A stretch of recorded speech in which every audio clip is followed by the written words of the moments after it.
Hi everybody, how are you doing? I'm just going to share this to X.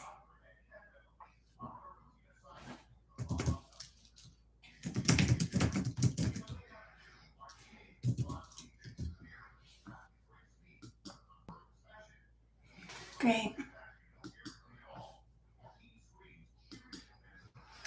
I don't have anybody watching yet, but I'm sure you'll be coming in as soon as you can. So what do I think is happening to Canada? Well, I've been working on my Snow White theory now for a year. I have managed to input quite a lot of data into it. Everything basically that Carney has talked about, I've inputted every single little bit of data points that I can under the theory, my theory about Canada. And what I think is happening is I think that there are two major forces vying for power right now.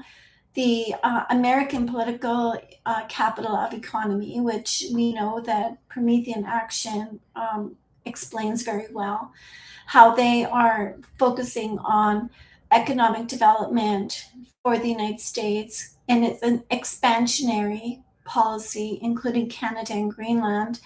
And it's based on Hamilton, Alexander Hamilton, their president, about developing their sovereignty by having their manufacturing, their boots on the ground, and not really using tariffs strategically, and not really looking at far shoring, exporting.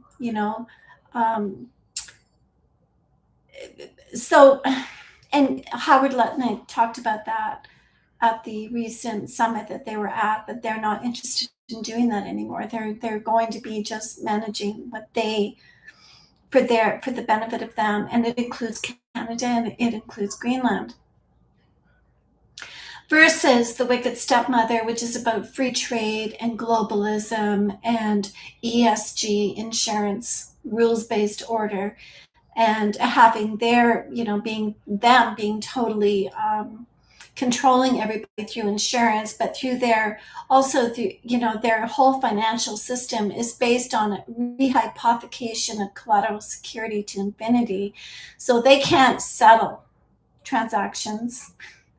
And Canada, basically having gotten into bed with the globalists free trade back in the 70s, has now been completely captured by the European model of globalism and free trade. And even if Ottawa wanted to do something differently, they can't, because we depend on them entirely for insurance. We don't have domestic pools of insurance that we can rely on in Canada. All of our insurance needs comes offshore, and it's all under ESG governance. So you would like to have that nice pipeline? Well, you better get carbon capture. We better talk to the natives. You want anything to be improved in Canada, we have to consult UNDRIP. We've got to consult, and then all the conditions that go on top of everything. And every single element of Canadian society has now been totally captured by this offshore insurance coming from Europe, from these pools of capital that have been rehypothecated to infinity, and they can't even really settle transactions. So here we are. We're totally trapped in this system. Ottawa can't do anything about it. They're stuck, and we have trillions of dollars of Canadian assets that are now invested in Luxembourg, invested in the EU and the UK, and they also have a lot of money invested here. And their system relies on a lot of liquidity. We're talking about, like, there's $348 trillion worth of debt in the world. America can claim 38 trillion of that for their debt, but they have a big part of the rest of it, and they can't settle. And they have created this Ponzi scheme, and Canada is trapped right in the middle of it under these ESG rules. And Ukraine is basically a theater. It's a theater because I think what's happening is that there's settlement, sovereign settlement happening. Trump is forcing them into settlement, and everybody's having to bring their sovereign, ledgers over to Ukraine and to negotiate with Howard Lutnick and Jared Kushner and Vladimir Putin and Donald Trump and China, Xi Jinping, and Japan, and everybody, all the creditors and all the debtors have had to come together now, and we have to reprice all the balance sheets and find the assets and liabilities and come to a new deal that fits Trump's model, which is the national security strategy, also known as the Monroe Doctrine for North America. And Carney is acting like basically a custodian for Canada. Okay, that's why he doesn't sign any deals. He just keeps the lights on, and he goes and he travels around the world and he tells everybody, well, this is what I think is the future value for Canada, and here's where you can invest, here where you can't invest, here's what you can do, here's what you can't do. And Canada is sending out comms nonstop, not for the Canadian people, but for Europe and for China and for Japan and for the Middle East and the sovereign wealth funds in the Middle East about what we can do, what we can't do. And he uses hockey as symbolism for the liquidity and for the cash flow. When you think about it, his whole campaign is elbows up, which is he's an enforcer. If you are playing hockey and you use your elbows up and you're hitting somebody in the chin, it's because you're an enforcer on the team. He's also a huntsman in my theory. So, who do I have here? Oh, not long for Republic of Alberta. Yeah. Thank you very much. Oh, Terry LaBeach. Hi, Terry. So Canada is in a very extraordinary situation, an extremely wealthy country, very stable, high trust, high IQ society, more than capable of developing the resources, and we have been kept down by the wicked stepmother in the EU and the UK, whose system really largely became prominent after World War II, after the Marshall Plan to rebuild Europe. They ended up capturing a money printing press. And so today, 70% of all US dollars that are in existence are actually under the custody of the EU in their foreign banks, and not under the purview of the Federal Reserve. And this system has rehypothecated the collateral security in that system to infinity. So that's why they can't settle. They can't settle transactions, okay? And Canada is collateral security for that system. And they have attacked Canada in the past. Whenever Canada has gotten a little uppity, they have sent out whisper campaigns that we're a sovereign debt risk. And Ottawa had to bring in the GST and other measures to deal with it. And they've been squeezing us for our blood, our treasure, our resources ever since. And it all came in the 70s. And now Ottawa is totally trapped. Ottawa is so trapped that the public servants do not want to go back to work. They're worried about rats, bed bugs, bats in the public service of Canada.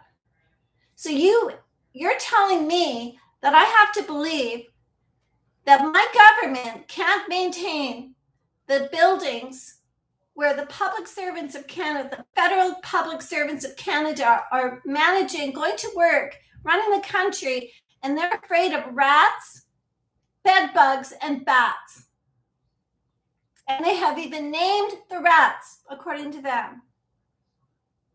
Well, I would like to remind you that these are the same people that told you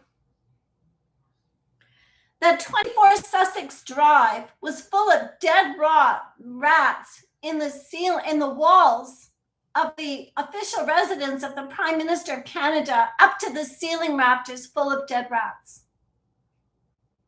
And then what ended up coming out after this? Because nobody in Canada talked about it except me, as far as I can tell. What did we hear from Ottawa?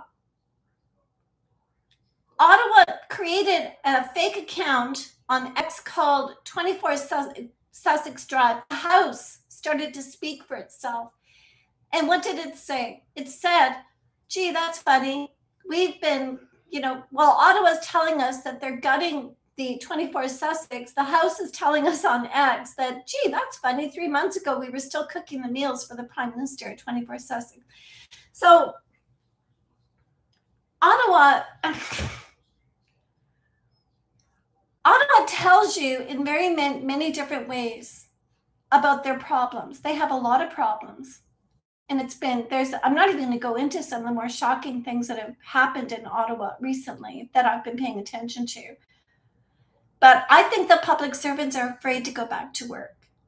I think that it's become an unbearable situation for them, not because of, literal rats and bed bugs and bats. Literally, we don't have bats flying around in the buildings in Ottawa.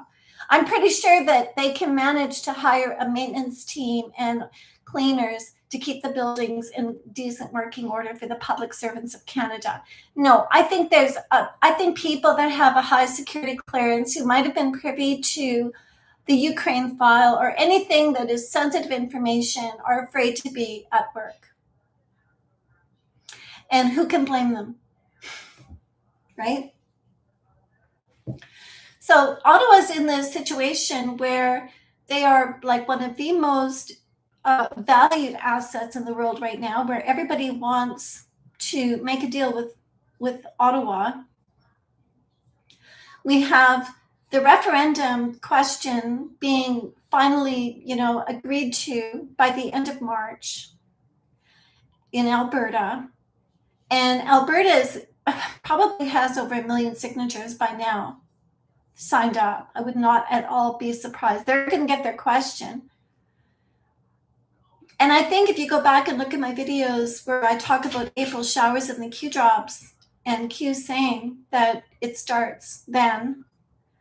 We also have Durham, MP Jamal Jilani who went to university with J.D. Vance and is a personal friend of his, meeting with the Trump team at the same time that Carney and Doug Ford are having really weird comms going on in Toronto where, it looks like Doug Ford got slapped down for talking about pouring out Crown Royal alcohol off the shelves in Ontario. He since has drastically changed his tune and he's being a lot more conciliatory and not causing any too much trouble. But it just looks to me like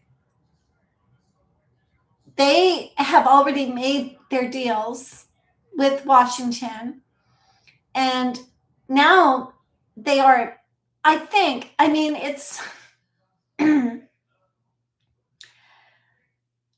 today Carney came out and said that we are not a Christian country, that we are we have Canadian nationalism. It's multi-faith, like the multi-rules based order. And he's been talking a lot about the rules-based order or the new world order. And he's now being touted as having gathered up all the middle powers and they're having their own bloc and their own voice. Meanwhile, he has not really done anything except given Canadians maybe a grocery benefit this year because 1 in 4 people are working for the public service and the private sector is being squeezed out. So we just appear to be like a nation whose federal powers are completely captured and trapped. Because one of the biggest problems I think that we have is that we are completely captured for insurance. We don't have any domestic pools of capital where we can draw upon and and we can ensure our municipalities, our government, our businesses, our trucks, our cars, everything. All of our insurance is offshore. It's all being underwritten in Europe or the Bermuda or Switzerland. And those are those are pools of capital right now that are under a lot of stress, because I think that they're repricing. Everybody's having to reprice everything. And the countries that are complaining the loudest are the ones that do not want to reprice their assets to reality. And all they have to do to Ottawa is say, well, if you don't do carbon capture, you're not going to get that pipeline. Or if you don't have, if you're not following the environmental, social governance rules-based order that we have set up, then you are not going to get insurance. And if you don't have insurance, then your town can't roll over its debt. Your provinces can't roll over their debt. The government can't roll their debt. And so they are captured by that. That's why they can't go against it. They have to follow these talking points that are coming from Europe that are all ESG, DEI, carbon, net zero, all of it. Because we don't have insurance. Now, the Americans do have their own capitals of insurance, their own capital pools for insurance, but they still follow the ESG rules. But Trump is pushing back on that. But in Canada, we don't. And they also use the Native people as their choke point. They can use them anytime. Well, you want to develop the Ring of Fire? Well, we're not going to give you permission through the Native people. And we're going to do land claims. I'm going to do this. I'm going to do that. So this is like the soft power of the multilateral rules-based order. And that's why it is the rules-based order, because they control the insurance for Canada. They literally control all of our insurance.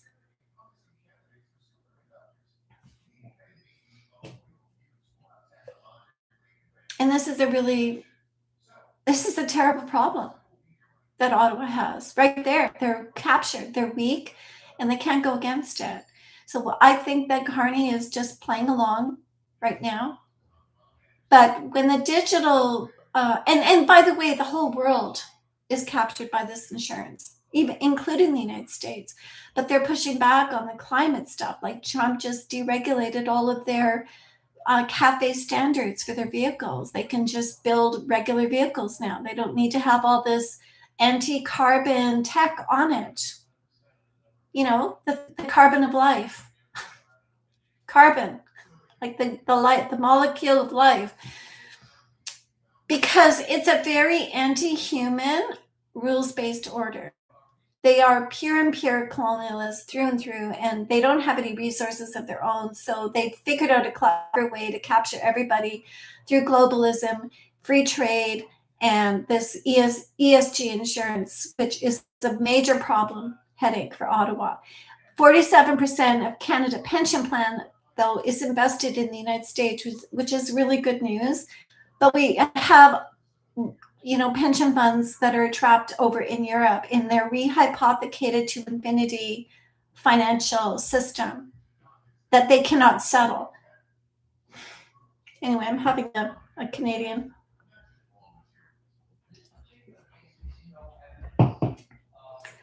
So this, I think, is what's really a big problem for Ottawa. And I think there's been a lot of pressure on the public service because there's a lot of, they keep talking about rats and bed bugs, rats, bats, that they don't want to go back to work. And so imagine if you're working in the government of Canada and you have a pretty high security clearance and you just want to go and do your job and you're being pressured, you're being pressed upon. And it's dangerous, I think, for them right now. So I support them staying home because I want them to keep the lights on and keep everything going. Because I think what's really happening behind the scenes is that everything's being repriced, all the assets. And there are countries that are really upset about it and they don't want to reprice. Namely Europe, Germany, France, Britain. And they're doubling down on their insanities over there. And it looks insane to me what they're doing, honestly.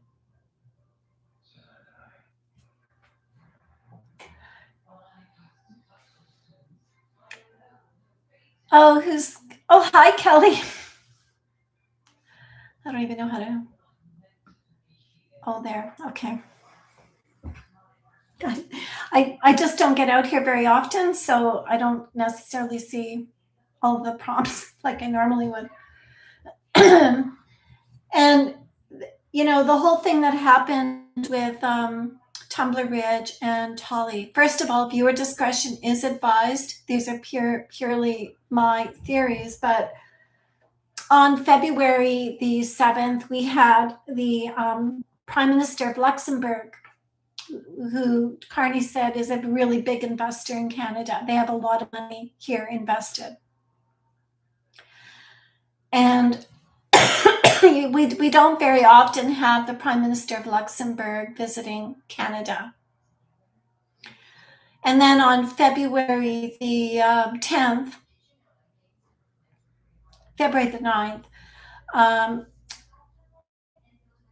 Carney posted something about the Prime Minister of Luxembourg, and then Trump very shortly thereafter posted on his Truth Social about the Gordie Howe Bridge, and said that we're not going to allow any tolls. We're going to keep the bridge closed, and we need to own half the bridge, and you can't get involved with China because you're going to end up being owned by them, and then you're not going to have a Stanley Cup, and you're not going to have any more ice hockey. And you have to remember that hockey is like a com for the currency and the assets of the country. Like there's penalties, there's power plays, there's elbows up, and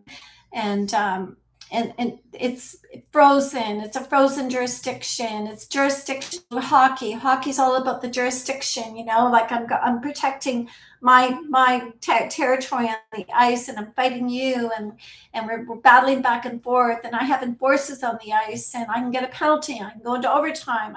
This can be frozen. The play can be frozen.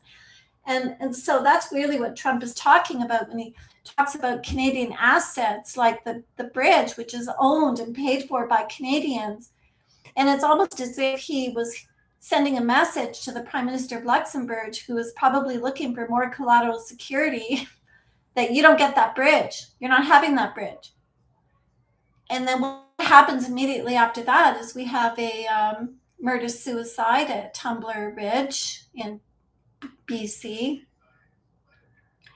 And the same day, which was, I think, February 10th or the 11th, we have a murder-suicide at the Kitigan Zibi Reserve in Maniwaki, just north of Ottawa. A father by the name of Tolly murdered his 2 children and himself in a murder-suicide. And you have to remember that band has a land claim right now on this entire city of Ottawa and half of Quebec. And that Patrick Brazeau is a senator in that whole reserve. They run the Indigenous Crown. Like everybody who's working at the Crown, Indigenous Northern Affairs, a lot of them come from that reserve, including a senator. And the name is Tolley, Tolley.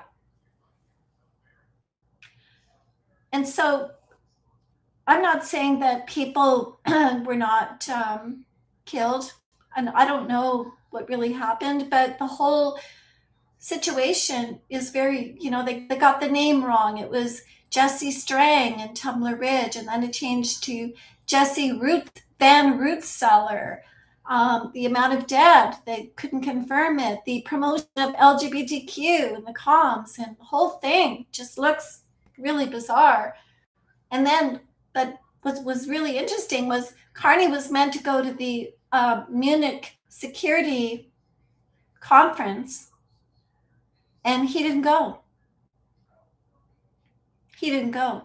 This all comes right on the heels of the visit from the Prime Minister of Luxembourg. Now, I don't know if any of these events are connected. I'm just simply connecting the dots and saying that there might be something about that is suspicious.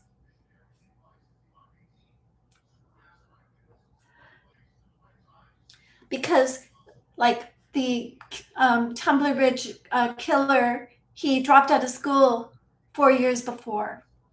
So nobody would have even known the killer at the school.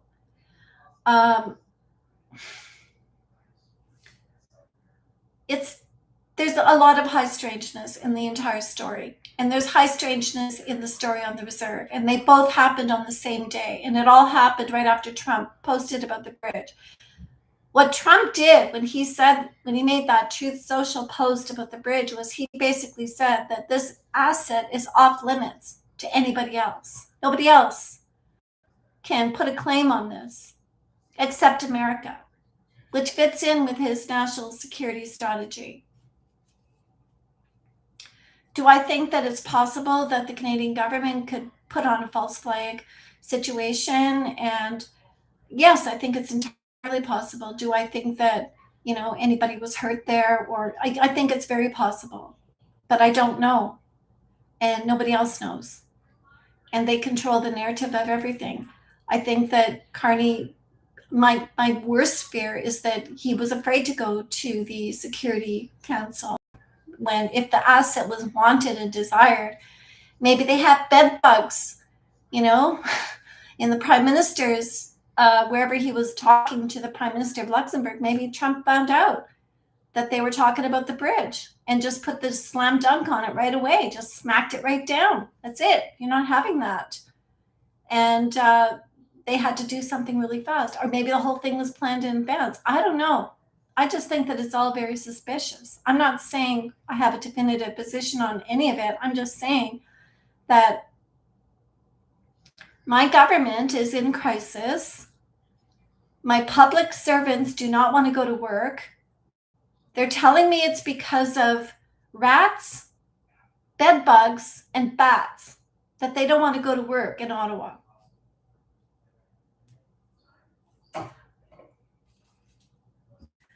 I think it's okay for me to have questions about all of this and to talk to you about it.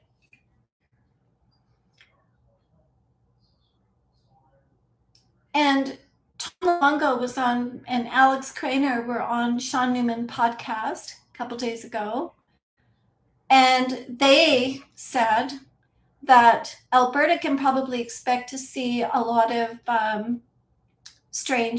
high strangeness, because they are considered to be quite a massive asset on the table right now, and which is fair. But you know what? Ontario is even bigger than Alberta.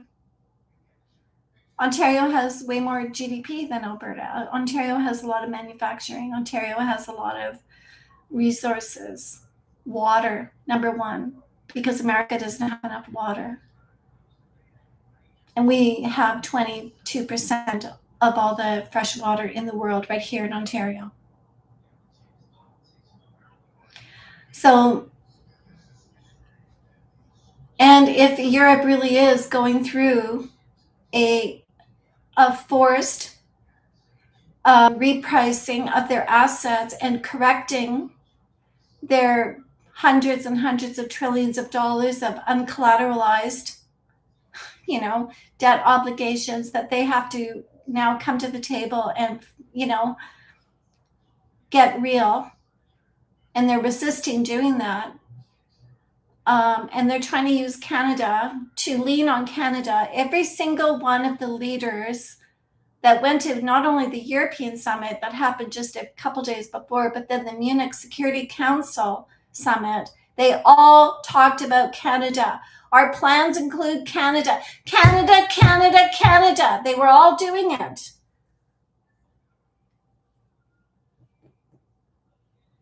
And it doesn't make any sense for Canada to be worried about them. It doesn't. Here we are now paying for the defense of Europe. We're signed up to this SAFE treaty. We're going to be making weapons and shipping them off there. And I just don't believe what Carney says. I don't believe that I think he double speaks all the time through the corners of his mouth. I think he's a custodian. I think when he says elbows up, he's an enforcer. He's simply enforcing the balance sheet reprice. And when he said at the WEF, was it WEF? Yeah, at the World Economic Forum, when he made his speech there, he told everybody that we have immense capacity in our balance sheet. We do. You know why? Because of the future value of the country when everything starts getting developed. The immense future value. It's tremendous. There's a lot to develop. And he was not talking to Trump when he made that confession. He made a confession when he said that the world order was ruptured and broken. I listened to that speech more than once. He was actually talking to the wicked stepmother in Europe. That system, that free trade globalism system, the rules-based order system is broken and not to mourn it. When he talked about America, he was talking about how America had been in a position of enforcing those rules, but they don't want to do that anymore. They're not enforcing those rules anymore. They're not enforcing anything for Europe at all. As a matter of fact, Marco Rubio is in Europe right now. In Hungary. He said that they would be willing to support Hungary no matter what the rules-based order says. They will back them up.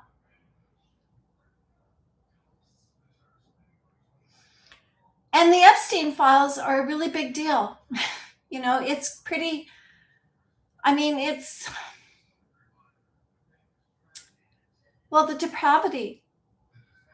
the depravity in those files are really greatly pointing at Europe, okay, in a very, very big way. The royals, the royal family. It looks like Sarah Ferguson might have been pimping out her own daughters to this blackmail network that was going on with Jeffrey Epstein in Israel. And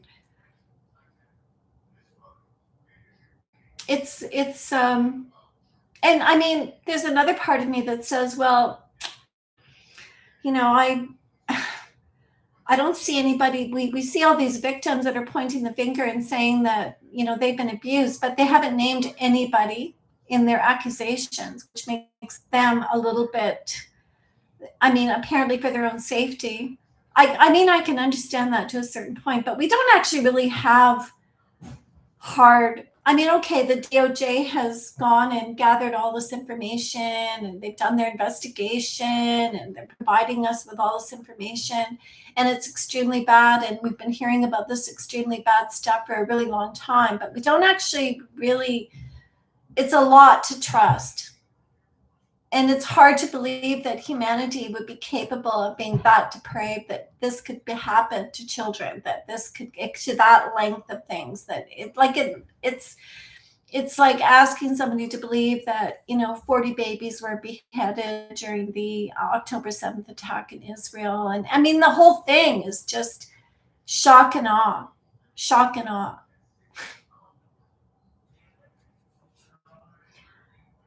So I suppose there's a part of me that just is so appalled by the whole thing that I just can't believe it.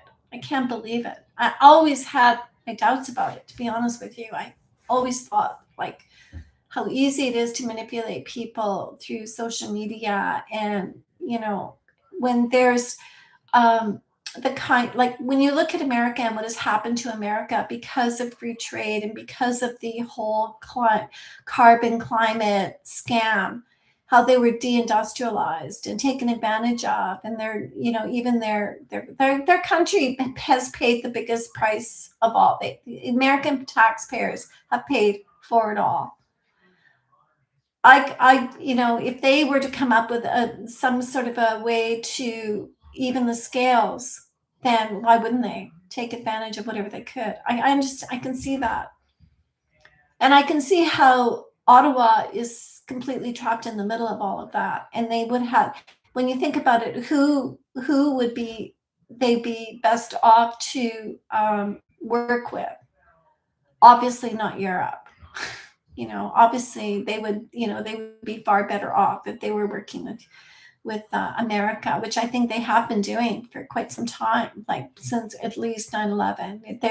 It's all there. Everything is there. You just have to go look at the movie H2O, go look at Trojan Horse, and you'll see for yourself that Ottawa's been working with them for a long time.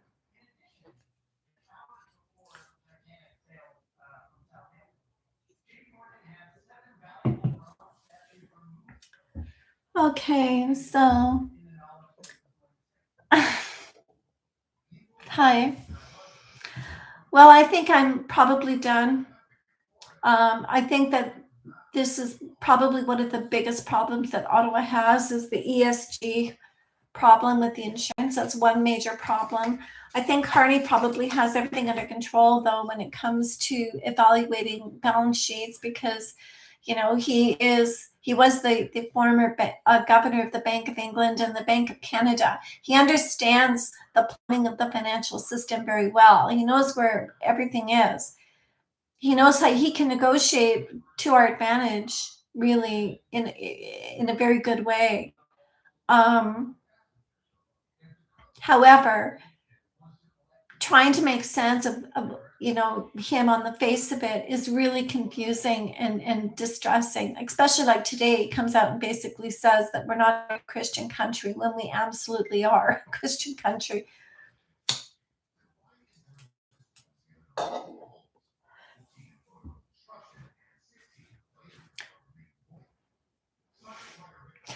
And Tom Luongo and those guys, I mean, when I listen to all the talking heads like Glenn Deason, Tom Luongo, Alex Craner, Crypto Rich, Cosmo Capital, Martin Armstrong, Sean Newman podcast, all these guys, they don't talk about like the the fact that Europe can't settle, the fact that we have this insurance problem here in Canada. Like, they don't talk about what the rules are of the rules-based order, and how countries are forced into compliance with it. And in Canada's case, it's very easy to punish Ottawa. Like, Ottawa completely messed up when they got involved with this to the degree that they did. And so there's there's not very much that they can do. I don't really see how they get away.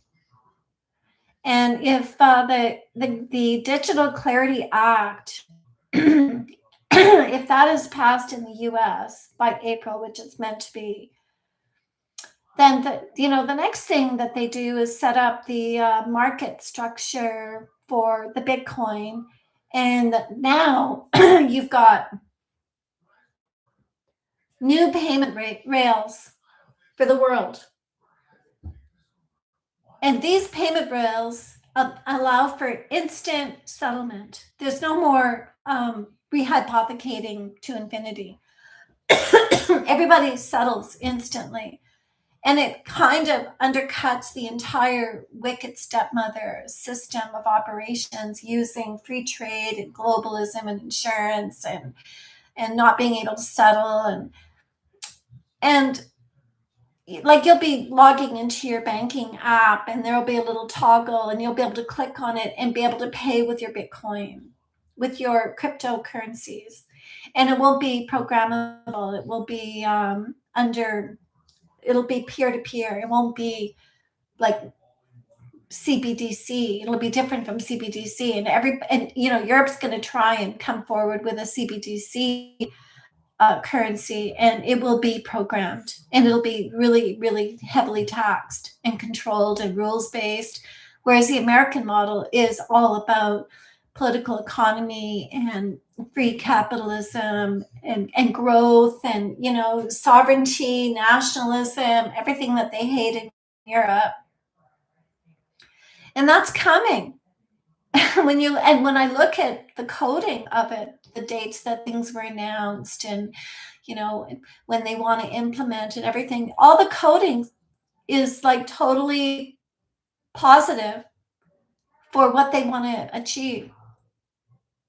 And this might be the only way that we get rid of this free trade globalism model is through the stable coins, um, so that we can have instant settlements, so that we're not depending on a really um, like totally corrupt, rehypothecated to infinity system that can't settle, and they can't settle, and they're being forced to reprice their assets right now. I think that's what Greenland is all about. I think that Denmark and the EU got told that, well, you can, we anticipate that your assets that are not really adding up here to what you are trading, well, that's worth Greenland to us. So we'll take Greenland. Thank you. And they're pushing back on it. They don't want to give up Greenland. And next is going to be Canada.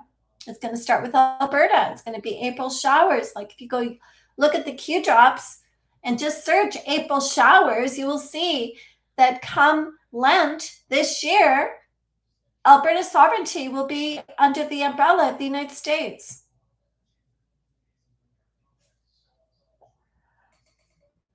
Like that's when you're going to really see them step up to to Alberta and move that along. And Russia is on board for this. And who knows, maybe the territories will be, looking at Alaska and like, so everything. I just see a massive bankruptcy going on in the world right now. Ukraine has been a theater for it. And behind the scenes, it started with COVID, started back in, 2019. That's why I had to bring in COVID. And they're being forced all this time to come to the table and be honest and open your sovereign ledger and let's have a look at everybody's books. And Canada is there, and they're very important in all this negotiation because they're collateral security for Europe. Ottawa signed up for that, and I think they're trying to do the very best they can. They're trying to protect our pension funds. They're trying to protect their elites as well, who have all their money tied up in Luxembourg and Brussels and the city of London.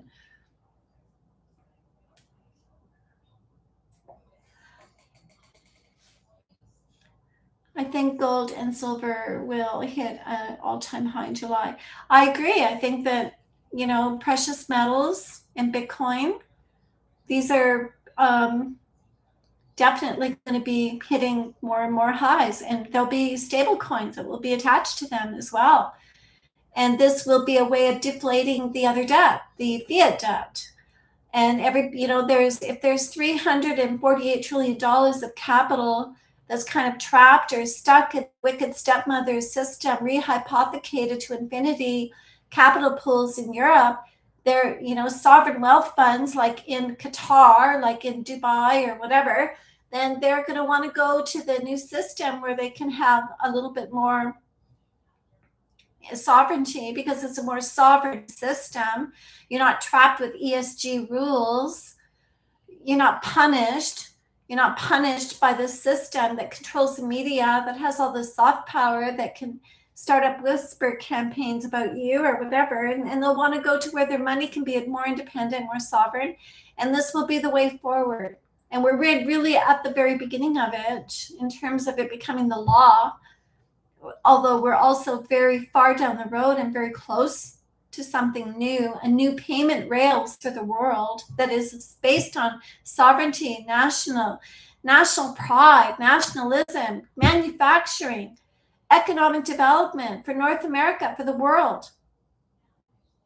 And we have this nanny over here in Europe, this wicked stepmother that, no, you can't have free speech. You have to have net zero. You got to have open borders. You can't have this sovereign. You got to offshore, far shore, export. You got to go do that. You don't want to be having economic development in your country. You don't want to be building in your country. You want to offshore. You want to far shore. And this has been the song and dance of that system now for the past 50 years. It's been an utter failure. They've been humiliated on the world stage at the World Economic Forum, at the Munich Security Conference.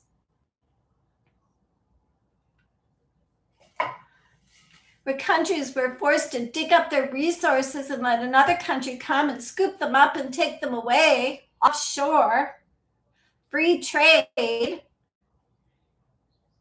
And here in Canada, we have all these cartels running everything. You know, the grocery stores, that's a cartel. Energy, cartel. Communications, cartel. Dairy, poultry, you know, cartel. Farming, you name it, everything's a cartel. And Ottawa's been busy protecting these control centers, trying to, you know, keep them okay. So we can't have little family farms, and we can't expand our borders because of the Crown land. And, you know, like, well, when we get on the other side of what's happening right now, we'll be able to do that. We won't have all these cartels. We'll have more, everything will broaden up, and there'll be some relief, and we'll be able to have some expansion and actually grow. But right now, Ottawa's just trying to keep the lights on, keep everybody calm, give you some, you know, grocery rebates for your taxes this year while they're busy. Well, Carney is busy running around all over the place like a chicken with his head cut off, being the elbows up guy, the enforcer, going everywhere and saying, well, you can do this and you can't do that. You saw that in Quebec. Last week, Glencore, which is a Swiss-based company, got told, I'm sorry, you can't have the smelter in Quebec. Sorry, we're not approving you. So you're not allowed, oh, you want that nice bridge, Gordie Howe Bridge for collateral security? No, sorry, you can't have that. So they're being cutting off the foreign direct investment in the country and saying, no, this is for North America. And we, meanwhile, open your books. Let's have a look. Let's clear up. Let's settle up. Let's wrap it up. And let's move ahead. And no, what do we have? We have a bunch of temper tantrums from Europe. What did they call their Munich Security Conference? The destruction of the old war, or the post-war order. The destruction. They're being destroyed. We're being destroyed.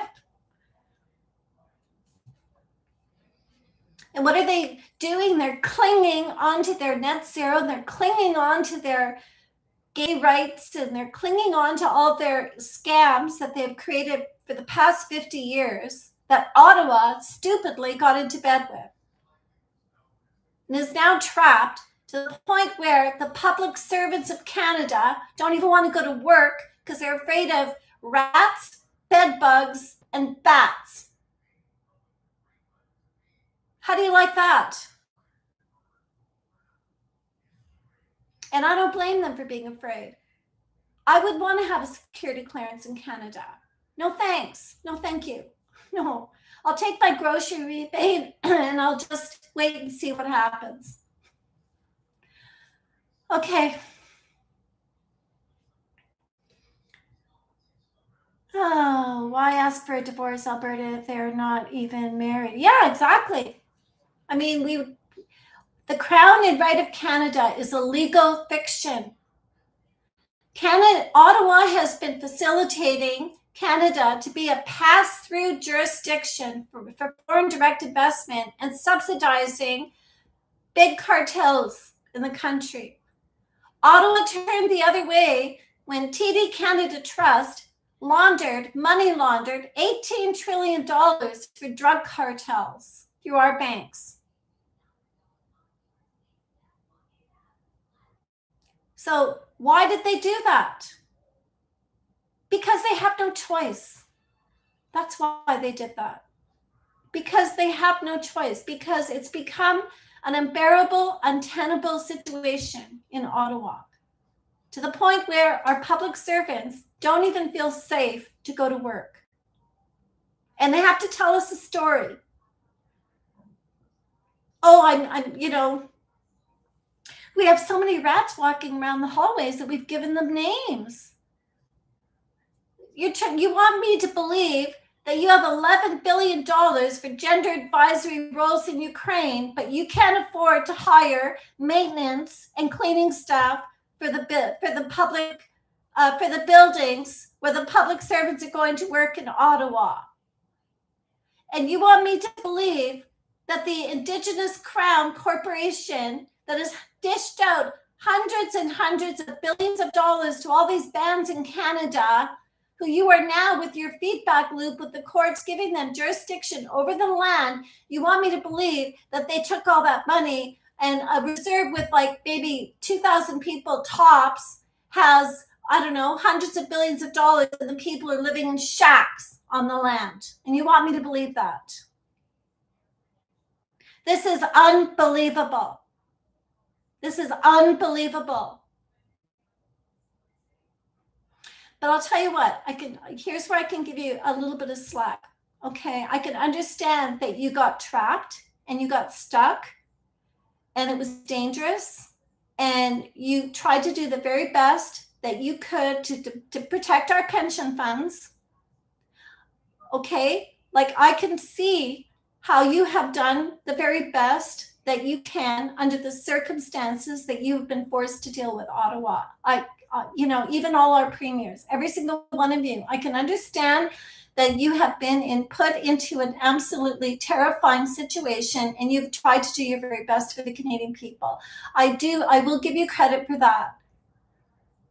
But you can't hold the Canadian people hostage to an absolute nightmare situation with this wicked stepmother who is drowning and going to end up wearing hot iron shoes to the wedding. You can't hold us back from joining the United States indefinitely. You at some point have got to draw the line and say, we're done now with playing this game. At some point, the repricing of the assets needs to end, and we need to be able to, we have plenty of future value, we have plenty of assets to join the union and keep our pensions, and everything can be absolutely fine. We can do this. And whatever threats and whatever terrible situations you're facing in Ottawa, I understand that it's terrible. It's terrible. It's a nightmare. And I'm sure you don't sleep. None of you. Probably nobody. But, I will say that I do believe that you have a plan. I do believe that Carney, with his enforcer elbows up hockey move that he's using and his hockey comms, I do think that there is security in the country, that the RCMP and everybody in our Canadian military, along with the American, I'm pretty sure that you guys have this fairly well under control. I do feel safe, although I am hearing that the break-ins in Toronto are becoming absolutely out of control, and especially in the wealthy districts, which is why don't come to my house, because you'll get eaten alive before you ever get near me. But I think you are actually, trying to protect the Canadian people and trying to protect our assets. And I think you are doing, under the circumstances, about as good a job as you can do.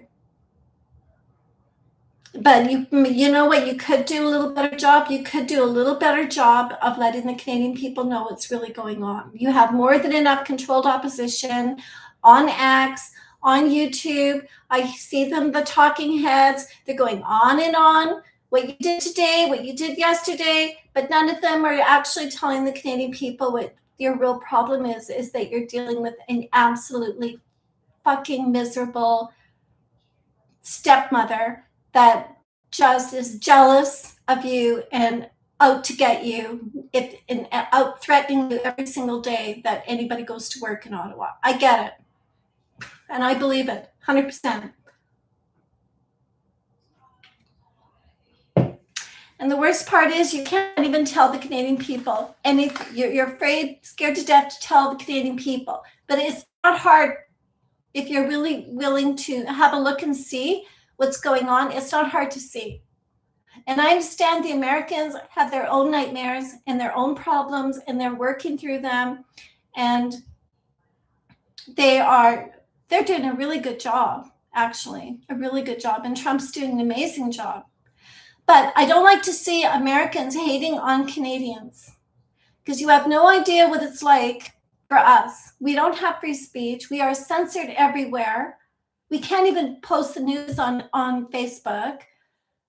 Our government doesn't tell us anything except for values, values, values, which is, a wicked stepmother line, talking about values all the time, our values. When Carney talks about values, he's not talking about those kind of values. He's talking about when he says to the Canadian people about our values, he's talking about the value of the country.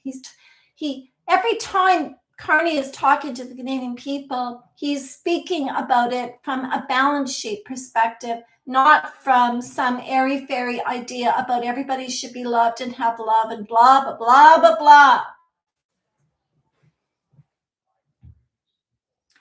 We have a lot of assets, and we're one of the richest countries in the world, and we are uniquely situated strategically. We have one of the best strategic positions imaginable in the current situation that's going on. And I do believe that they will be successful to get us out of this mess. But the Canadian people need to stop thinking in terms of values. I mean, stop being airy-fairy and actually connect the dots. Actually think maybe that, your government can only tell you so many things. They can't just tell you anything real. They can hint at it, they can drop little hints, but whenever they do, it's not for you. It's for other leaders. It's for other finance ministers. It's for the militaries. It's all coded, everything they do.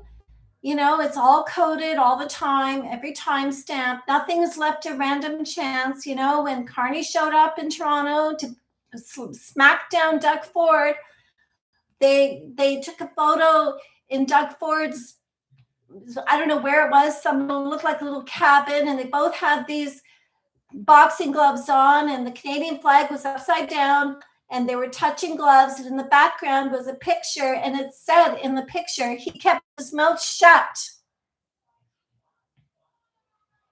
In other words, Doug Ford got a big smack up the side of the head by Carney and Melanie Joly to shut the fuck up and just go along and get along while we finish doing what we have to do. And he did. And he shut his mouth real fast, and he turned tail on everything. Now we getting Crown Royal on the shelves again, because he was getting a little too uppity, because he really wants this.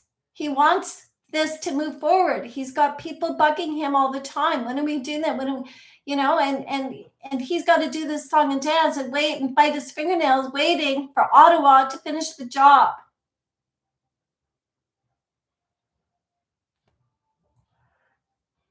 And that is exactly, in my opinion, what is going on. So I don't know if you have any questions for me. I'm probably going to wrap this up now, but I had to get that off my chest.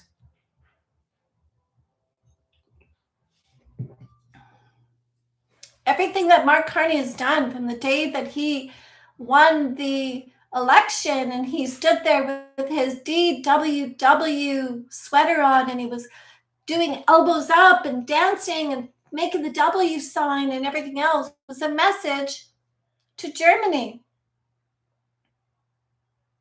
Down with Webster.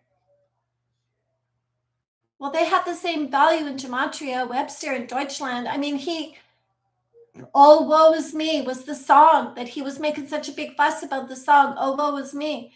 Like, Carney sends he sends comms. And when he does, he sends them, mostly he's sending them to Europe.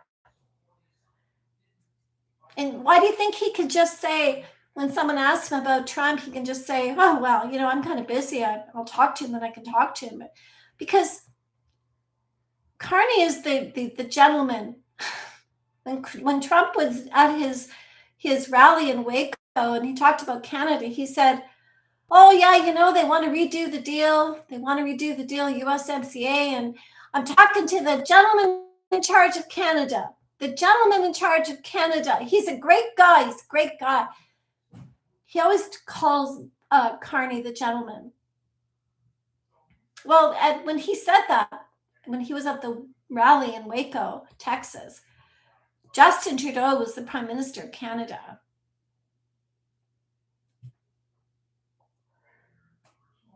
I mean, you don't have to be really smart to figure out how brilliant it is for Canada and the United States to join forces and to become a very serious, very, very serious situation to deal with in North America. You know, we are, if you look at a map of the density of Canada, we're just a very thin line across the border of people. We're only 44 million people, for heaven's sakes. I mean, we're not some huge population with any real sovereignty to speak of. Like, our government is completely performing. They're performing ESG all the time. They're not performing any real sovereignty for us. We need to unite with our blood cousins. Yeah. Who doesn't have American cousins? I mean, who doesn't have their American aunt and uncle? Like, we are family with America. We belong with America. It's natural. This is something that's like natural law. It just fits perfectly together. And, Canadians will come around to this when they start hearing the truth a little bit more. But they don't right now. And a lot of them don't think about connecting the dots. I mean, I think about it because I've been doing it for a long time. I've been doing it for like 10 years, and I track timestamps. I've